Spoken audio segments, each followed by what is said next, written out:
ఓం నమ శివాయ. శ్రీ శివమహాపురాణము విద్వేశ్వర సంహిత 17వ అధ్యాయము. షడ్లింగ స్వరూప ప్రణవము యొక్క మహాత్మ్యము, దాని సూక్ష్మరూపము స్థూల రూపము యొక్క పరిశీలన, దాని జప విధానము, మహిమ, కార్య బ్రహ్మలోకములు మొదలుకొని కారణ రుద్రలోకముల వరకు పరిశీలన జరిపి కాలాతీత పంచావరణ విశిష్ట లోకము యొక్క అనిర్వచనీయ వైభవ నిరూపణము, అట్లే శివభక్తులను సత్కరించట వలన కలుగు మహాత్మ్యము. ఋషులు పలికిరి: ప్రభు మహాముని, మీరు మాకు క్రమముగా షడ్లింగ స్వరూప ప్రణవ మహాత్మ్యమును మరియు శివభక్తి పూజా విధానమును తెలుపుడు. సూతుడు పలికెను: మహర్షులారా, మీరు తపోధనులు, మీరు మిగుల చక్కని ప్రశ్నను అడిగితిరి.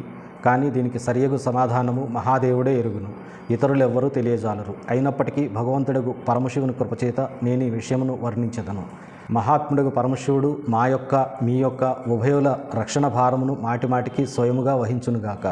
ప్రకృతి నుండి ఉత్పన్నమగు సంసార రూప మహాసాగరము యొక్క నామము దీనిని దాటిపోవుటకు రెండవ నావ ప్రణవము. కనుక ఈ ఓంకారమునకు ప్రణవమును సంజ్ఞ ఇవ్వబడినది. ఓంకారము తన్ను జపించు సాధకులతో ఇట్లు చెప్పెను: ప్రపంచము నా లేదు, మీ కొరకు. కనుక ఈ భావమును గ్రహించి జ్ఞాని ఓంను ప్రణవముగా ఎరుగును. దీని రెండవ భావం ఇట్లుండును: ప్రకర్షేణ నా నయేత్ యుష్మాన్ మోక్షం ఇతి ప్రణవ. అనగా ఇది ఉపాసకులకు మీ అందరినీ బలవంతముగా మోక్షమునకు చేర్చును. ఈ అభిప్రాయముతో కూడా దీనిని ఋషులు మునులు ప్రణవమని అందురు. తన్ను జపించు యోగుల, తన మంత్రమును పూజించు ఉపాసకుల సకల కర్మలను నశింపజేసి వారికి నూతన దివ్య జ్ఞానమును ప్రసాదించును. కనుక దీని పేరు ప్రణవము.